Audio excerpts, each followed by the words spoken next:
মানুষজনই এই বুলডোজার নিয়ে গিয়েছে এবং আরেকটা জিনিস কিভাবে বুলডোজার নেবে? এটা তো সিটি কর্পোরেশন। হাসিনা যদি আবার ভাষণ দেয়, মানে কোনো তালিকা করেছেন নাকি যে এরপর কি ভাঙবেন?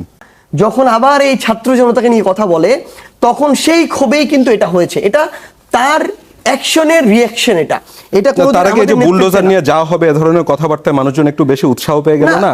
আপনি বুলডোজার নিয়ে যাওয়া হবে এটা বলার আগেই মানুষজন ওখানে চলে গিয়েছিল এবং মানুষজনই এই বুলডোজার নিয়ে গিয়েছে।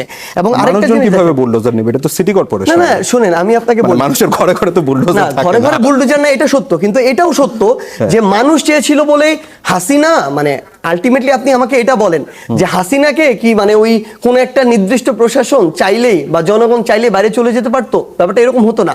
এটা হয়েছে কি, যখন এটা একদম আকাঙ্ক্ষায়, তীব্র আকাঙ্ক্ষায় পরিণত হয়েছে, তখন হাসিনার মতো মানুষ দেশ ছেড়ে পালিয়েছে। এইখানে যে বিষয়টা হয়েছে আলটিমেটলি, যখন মানুষ চাইবে, আপনি যদি 32-এ ওই দিন যারা নিয়ে গিয়েছে ওইখানে তারা নিয়ে না যেত, তাহলে 32-এ সবাই এসে হয়তো সিটি কর্পোরেশনের সামনে দাঁড়াতো, তারপরে নিয়ে যেত। আলটিমেটলি এটাই হতো আসলে।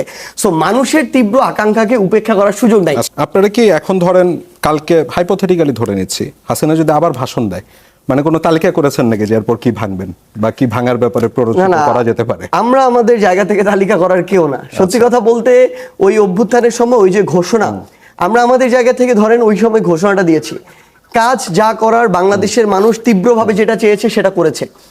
মানুষ যদি এমন কিছু অনুভব করে যে হাসিনা এমন কিছু একটা বলছে বিন্দুমাত্র অনুশোচনা ছাড়া, যেটা আসলে এই পুরো বাংলাদেশের মানুষের যে একটা স্পিরিট, আশা আকাঙ্ক্ষা, এটার এগেইনস্টে চলে যাইতেছে, এটা মানুষ আসলে নির্ধারণ করে কি হবে। কিছু হতেও পারে, নাও হতে পারে।